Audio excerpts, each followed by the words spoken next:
See ya. The Madison Funeral Home guy called me, making Sweetie to show up to the. But if you want to do it, we'll do it. No, I told Rick I had a conflict. The only way I would change is that that guy comes out. Still out. I am. All right. Tell me if you flip though, and I'll go. Yes. You had that for him. Yeah, good to see you guys. Huh? Yeah, everyone's asking us to do one. I'm just like, Chief Anderson, thank you for being here, and certainly appreciate your patience. And if you don't mind, introduce yourself and your staff, and then naturally we have the question: can you operate within the mayor's proposed budget? And after that, the floor is yours. Thank you, Mr. Chair. And yes, we can live within the mayor's proposed budget. And the people that make that work are seated in the back, and I'll have to read their names. We operate as a team, I think you know, Mr. Chair. And so they're part of the process, and they're with us tonight. We have Deputy Chief Todd Henry, Deputy Chief Brian Johnson, Deputy Chief Damian Huggins, Commander Terrence Graves, Commander Kay Loki, Commander David Imhoff, Commander Michelle Donegan, Commander Marlene Pardue, Commander Sebastian Gordine, Commander Paul Trickey, Captain Ken Walburn, Captain Harmon Hunsaker, Captain Gordon Howey, Captain Rita Baker, Captain Mike Hager, Captain Preston Brandamore, Captain Michelle Richter, Captain Randy Hickerson. Lieutenant Ryan Scott is here for Commander Reinbold, who is out of town. Mrs. Kathy Morante, our Office of Professional Accountability. Don Aaron, our Public Information Officer. Chris Mumford, his assistant. Samir Mek is sitting right beside me. Samir takes all the hard questions tonight about our finances. I've got to brag on him a minute. He's one outstanding finance director, and he always knows exactly how much is in the checkbook.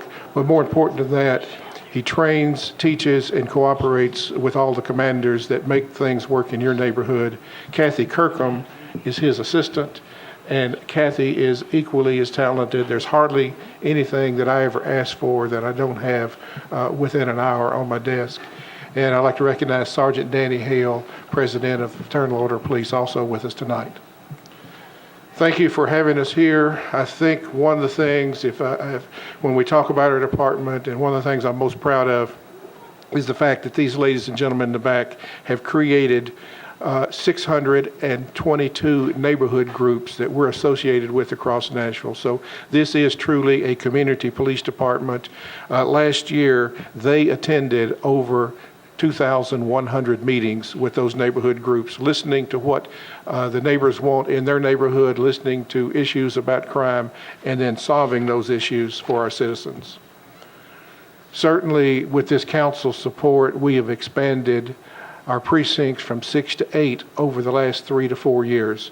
So we certainly appreciate that. By each time we add a new precinct, it not only creates a neighborhood concept in that particular area, but also reduces the size of the other precinct, allowing those commanders to work even more closely with their neighborhood. This council has funded a full-service DNA laboratory. First time in the history of Nashville that we're able to produce our own results there. That laboratory opened for business May 1. We were one of actually the first department. We are nationally accredited. We received that award back in April. It was a unique process because the Accreditation Commission had never accredited a crime laboratory that was not yet in operation. And the reason we were able to do that was the talented people that you have allowed us to bring on board. So we're open for business, and we see that as a great service to Nashville over the next few years, the next few decades. This council has allowed us to maintain a fully staffed police department. In fact, you have authorized us to hire more than 100 new officers over these last 6 to 8 years. And those officers are in the neighborhoods specifically assigned to those 2 new precincts. The work of these people sitting in the back and your support through the funding, major crimes continue to decrease in Nashville. In 2007, we had over 43,000 Part 1 crimes. Last year, we had just 31,000. Now, that's 31,000 too many, but we keep driving that number down. And I find that incredible work on their part because we are driving major crime down in the face of an increasing population. And I think you know that, as Sheriff Hall alluded to earlier, he has more open beds. We're making less arrests. We're doing more effective police work. And the ladies and gentlemen seated in the back are responsible for that.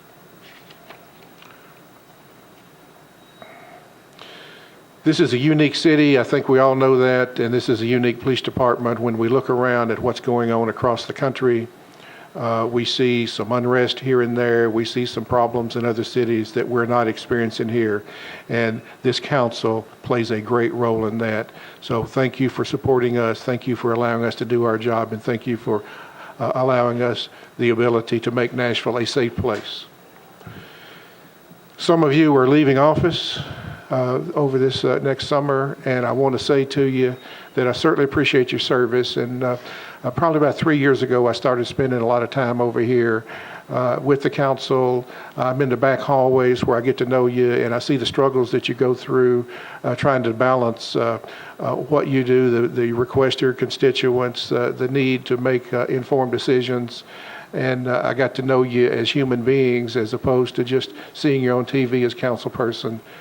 And I certainly appreciate your service to the city and your willingness to work with us. And even when our views don't coincide, you've always been respectful to me. And thank you for that. Thank you for your service. And with that said, I'd be pleased to take any questions. Thank you, Chief. The floor is open to council members. Council Lady Langster. Thank you, Mr. Chair. It's always good to see you, Chief Anderson. We appreciate your service to the city. And before I start, I better get it in quick before I get cut off. But Commander Terrence Graves, he's doing an excellent job in our district, and he really takes each constituent call to heart and tries to work it out, and we thank you. Well, not to embarrass him, but stand up, Commander Graves. Yes.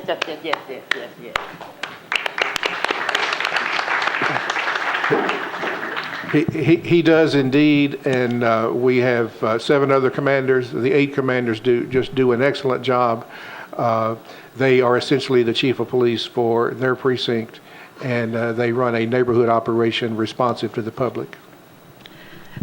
Thank you. Thank you for giving him that special recognition and all the commanders of all the districts in Nashville. But I want to ask you, our investment in the new crime laboratory, it was really significant, and I am so very proud of it. I really am. I haven't been all the way through it, but when I have guests in town, I don't hesitate to drive out there and show them what we can see. But what impact will this lab have on the criminal cases under investigation? Their testing and formerly, the work was done by the TBI. So how is this going to work out with the cases we have before us and the TBI? What will that do to us, or how will that improve us? In one word, it's huge. Our lab personnel were doing an adequate job with the resources they had in the makeshift quarters we had down on 2nd Avenue. This lab allows us to go to a completely new level. We have been very fortunate to gather experts from not only from Tennessee, but across the nation. There are 2 people out there, ballistics and toxicology, that retired from the TBI, so they bring all of that experience to us. We have people from other crime that have directed other crime laboratories that have come to us. So each of those disciplines out there are people that have broad experience and that they have gathered a staff for them. That allows us to do things that we didn't before able to do. DNA testing, as an example, the TBI tests for 95 counties. So obviously they cannot handle the workload for every case that we would want to send them and for every other county. So to develop sort of a funnel, so to speak, and limit them to some workload that they can accomplish, A process was developed for the district attorney for each of the 31 districts has to write a letter to request it and specifically. And so generally we're limited to personal crimes, homicides and sex crimes for the most part. Very rarely we'd have to show special circumstances to get a property crime. The example I always like to use, burglary is a property crime. It's just a house, it's just stuff in your house. So when somebody breaks in there and rifles through all of your belongings and takes what's yours and leaves, that's property crime by definition. But it's pretty personal to you. It's pretty personal to the people that it happens to. And when I'm asked from time to time, what's the thing that you pay attention to most? It's probably the home burglaries, because it's just property crimes, but it really affects the people. Yes, it does. So each time a burglar enters a home, that burglar is going to leave some DNA. If we can find that DNA, we can get that person on the road to where they need to be a lot quicker. If you talk to some of our detectives, once we capture a burglar, sometimes they will admit up to 40 or 50 burglaries. Sometimes they can't even remember how many they've done. So we hope to be able to use that technology to get them where they need to be on the 1st or 2nd or the 10th and not the 40th. Simple things like toxicology for DUI test, where we would normally have to wait weeks. Now we think we can get that done in 10 days to 2 weeks. Get those results before the district attorney and before the defense attorney. Get those cases settled much earlier. Get the person into some of Sheriff Hall's treatments facilities, and maybe prevent them from having another DUI, maybe a death associated with the DUI. And all that to say, we can do things in a much more comprehensive manner, but certainly in a more expedient manner, and that's certainly no criticism of the Tennessee Bureau of Investigation. I just had a conversation before I come over here with Mark Gwynn, the director, where we're working on yet another partnership. They have been a great partner. It's just that they cannot handle the workload for all the 95 counties in the volume that we want to do it. And so we think your investment in that lab is going to pay off next year and the year after, and long after all of us are gone. Do you have enough money in your budget to staff it fully at this point? We have the staffing on board that we need at this point, and as the workload increases, we will be back to you to make sure that we have people on board to do that. But we have what we need today. Thank you. Councilor, any more? Thank you, Chair. Again, I appreciate all that you do, Chief Anderson. But I also want to say, before I ask my question, before the Midtown Hills Police Precinct, I appreciate working with Commander Pardue and now Commander Loki. They're great ladies to work with. Not to say that all your staff is not great to work with. I just know that they have, I've worked with them on some projects. And then Sergeant Jones as the community coordinator at the Midtown Hills Police Precinct. I appreciate his leadership in our community as well. When you talked about the neighborhood groups, you know, definitely, not to say that the other ones did a great job too, but I'm working with him on as well at a lot of my community meetings. So I appreciate that. One of the things I take a lot of pride in is that every council person thinks that their commander and their community coordinator is the best. Yes, that's true. That is definitely true.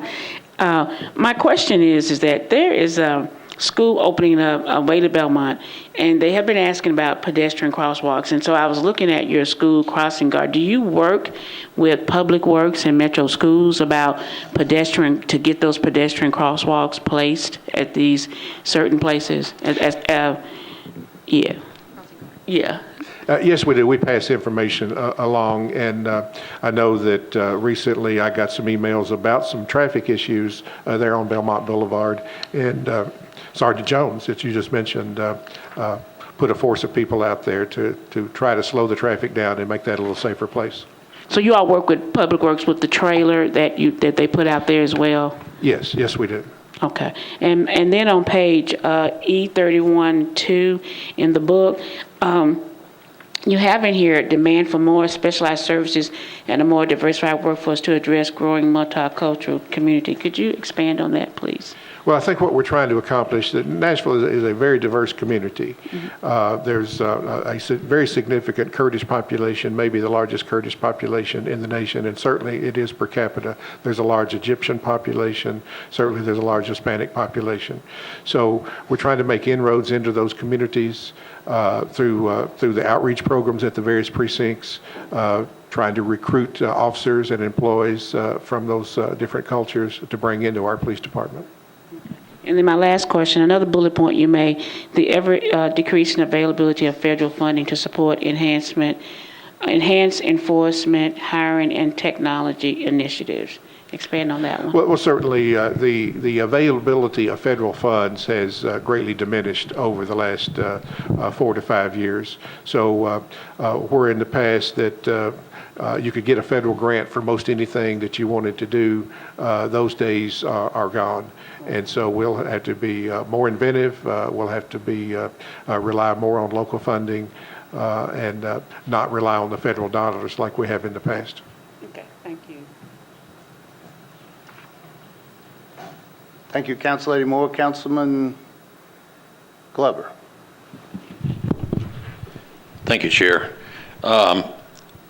Chief, I don't know if this question is really directed at you or your finance person. If you look on page E315 under program revenue, when you look back at 14 budgeted, at almost $2.8 million that was budgeted, but yet only $1.1 million was collected. Then for this year, you got 2.7, almost 2.8 again, and then next year projecting 3.4. And that's a pretty big difference from almost 2.8 to 1.1. What occurred there? I mean, you just mentioned the federal funding is kind of drying up, and what makes us think the number is going to climb back up again? I am going to have to rely on Samir Kathy to answer that. Okay. What is the case over here? We are budgeting based on fund balances. You know, our budget is based on fund balances. But when you see these revenues coming in, this is just for 1 year. Why are we budgeting for fund balances? Because for some unforeseen situations that we used to have before. So whatever is available, because we are talking over here about the So are you saying that in 14 you budgeted to use 2.8 million of fund balance, but but you only used 1.1 million? Is that what I'm hearing? No, are you referring to E315? Yes. Under, Program revenue, charges, commissions, and fees. well, I can tell you right away what was the difference, because we do have I'm sorry, I was referring to another page, which is special fund. Okay. This is a secondary employment unit. That It's- was moved, secondary employment unit that was moved to general fund. Okay. And that secondary employment unit will collect more money next. Okay, so it's just a shift in the It way is, you're it doing is. the accounting. Yeah, Okay. I'm sorry for misunderstanding. That's okay. Now let's go to E317, because this may be where you were talking about again, under federal direct and pass-through, you had 3.9 budgeted, but only 1.1 it looked like collected. Yet for 15 and for 16, it's over 3 million again. Are we anticipating there being a shortfall there because of a fall off of federal pass-through dollars? Or has something occurred to bring that revenue back up? Over here, when we are talking about special purpose funds, you have, everything is here. You have grants, you have task forces, you have everything here. So the major impact on this slide item is from state drug fund. That's the area where we budget for the fund balance, which is about $2.5 million. Okay. But we are collecting, during the year, we are collecting less money, and that's what you see in the revenue collected. Okay, So- that I'm just trying to make sure I understand that you're not going to have a $2 million shortfall. Or, No, we will not, and these are Okay. also adjustments to the grants that are already spent. So you have to adjust whatever is budgeted in their fund balance, you have to reduce it. Okay, and then just finally, I think it's important to point out that per capita, we're spending $3 less per capita for what I think is a greater service that your department is providing to us. I think it's important to note that you had about a 1% decrease in quote the cost when you've obviously expanded the services that are being provided throughout the city. And while everyone thinks that their commanders are the best, fortunately I know in the Hermitage that we are the best, and so I couldn't help that. Thank you, Mr. Chair. And, thank you for the question, and those are funds that we just never know exactly what is going to be generated. And then on the secondary employment, I think you remember that we budget for that, but we don't know how many people are going to contract with us. For instance, the National Rifle Association unexpectedly contracted with us, and so we generated, we spent a lot more money out of that fund. The revenues go into the general fund as collected. Okay, so that really answers the question. Unless the need arises, then there's not going to be money spent unless a collection is in place for it. Exactly. Okay. Thank you, Mr. Chair. Councilman Taggart. Thank you, Mr. Chair. You allowed Council Lady Langster to brag on Commander Graves, and he may be very good, but Commander Pardue is also equally good, and she has promised to cook her husband home-cooked meals this month, so that's hard to beat that. Chief, the issue about body cameras, does anything in this budget reflect pilot programs or any movement toward body cameras at this stage for Metro Police? It does not. I think we need to ask ourselves the question, why are we thinking about body cameras? Is it because everybody else, it's a nationwide subject, or do we really need them or want them here in Nashville? At some time, I think 10 years from now, every law enforcement officer in the nation will have a body camera. Frankly, I'm letting other departments be our pilot program. If you look at the headlines, if you go to the Dallas papers over the last couple of days, the Dallas Police Department has a need to issue body cameras, but you'll see in those articles they haven't figured out how to do it quite yet. So they're putting 200 on the street. They've not yet determined where they're going to store the data, how they're going to, their policies on turning them on and turning them off. The ACLU has published a couple of white papers and some model statutes which contradict each other. So we want to wait until we can do it in a manner that in fact produces a product that where there'll be no controversy. I think anytime that if we have a situation where it doesn't get filmed for whatever reason, there's going to be a cry that we know that was it done intentionally? Is there some conspiracy? So at some point we'll be coming to you, but frankly, I've looked at basically every policy of every police department, in terms of model policies. I've attended the sessions in Washington with the Police Executive Research Forum where we have talked extensively about what policy should be. Frankly, there are no good policies. There's departments that have the best policies that can be written to date.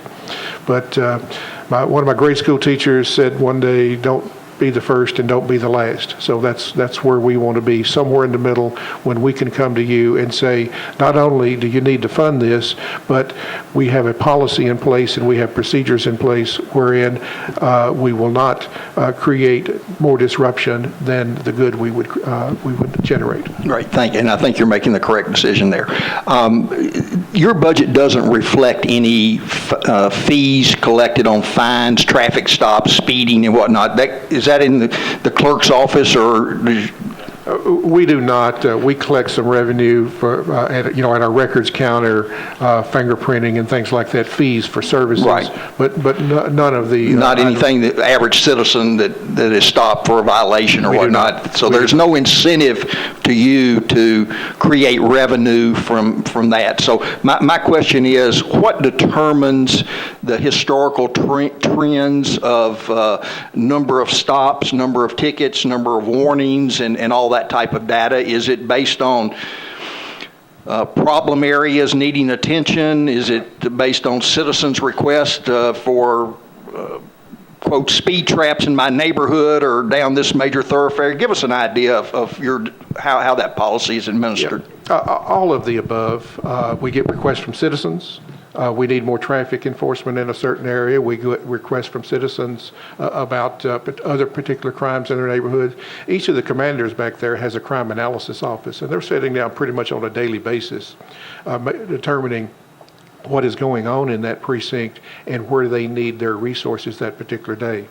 And as I said earlier, I think we are a smarter police department than we were in years past. We're making less arrests, but yet crime is going down. Some historical data In 2007, we wrote about 145,000 traffic tickets and just a little over 250,000 traffic stops. In 2014, we wrote 59,000 tickets based on over about 450,000 stops. So we write a ticket about 16% of the time that we stop a vehicle on a traffic violation. So what we have is traffic tickets going down and certainly less revenue, but we think we are accomplishing what we need to accomplish in terms of community involvement, traffic management.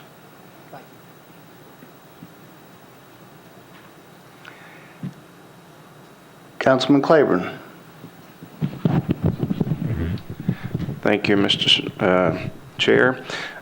Chief, on the secondary employment, you're plussing up in your budget there. So will this give us the ability to cover all of the increasing number of events that we have to have off-duty policemen to augment what's going on? Well, we may be talking about two different things here. We have our special events fund, Okay. which we put officers on the, if you could say, city-sponsored events or events that bring revenue into the city. And so, yes, we've asked for an increase there because of the number of events. And certainly we have, what I'm terming the new normal. After the Boston bombing, we just can't take chances. So we have more people in place. The Country Music Marathon, the event comparable to the Boston Marathon, we've had to up the resources there. So there's a request for additional funding there to make sure that we can cover those events. You said secondary employment. We probably got an increase there, asking for an increase because we are being called on more and more by private businesses to contract with us to supply police officers. So, and then sometimes at a special event, we may have officers there. At one of our events downtown, we may have officers there that are in fact working for the city through the Special Events Fund, but we also may have private business contracting with us to supply officers that they're paying for. Okay, I guess the essence of my question is, when we provide, whether they're coming out of the special events or coming out of secondary employment, are we able to do that without having a negative impact on any of the precinct areas? Yes, we are. Yes, we are.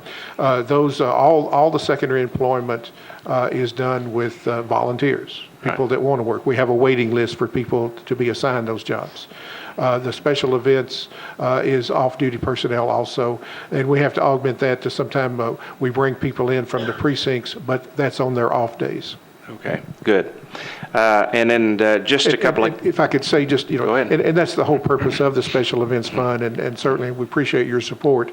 We want to be able to do that without disrupting any neighborhood service. We don't want to take people out of the neighborhoods to staff a special event, and that's the reason those funds are so important. Good, thank you. Just a couple of comments off the cuff. Councilman Glover mentioned that the Hermitage precinct is the best. We know that the Donaldson Hermitage precinct is the best because you keep taking our folks and moving them up or to other places that need their expertise or their leadership. So we but we have a great group of people that work in our district area. Certainly Sergeant White is a name we need to mention. He's commendable, does a great job with the people, but all of the zone officers that work during the different shifts do a great job in building relationships with community leaders, neighborhood group people, and so very appreciative of that. And since this, as I told the sheriff, this is my last time sitting here to be able to publicly compliment you, appreciate and honor your leadership. We appreciate your being here. Of all the department heads that serve in this government, I think you're the only one that makes an effort to come down here on a regular basis to see what we do. So that's commendable, and it's not unnoticed, and we do appreciate that. And to say that you have raised the bar beyond the level of your predecessor is an understatement, and certainly appreciate your leadership and all of the folks that are under your command. Thank you. Thank you, sir. Council Lady Johnson.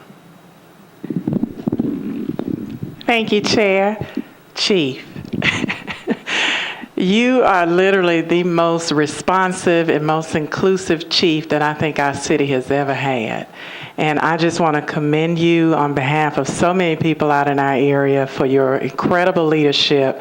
We absolutely love Commander Donegan and Commander Trickey.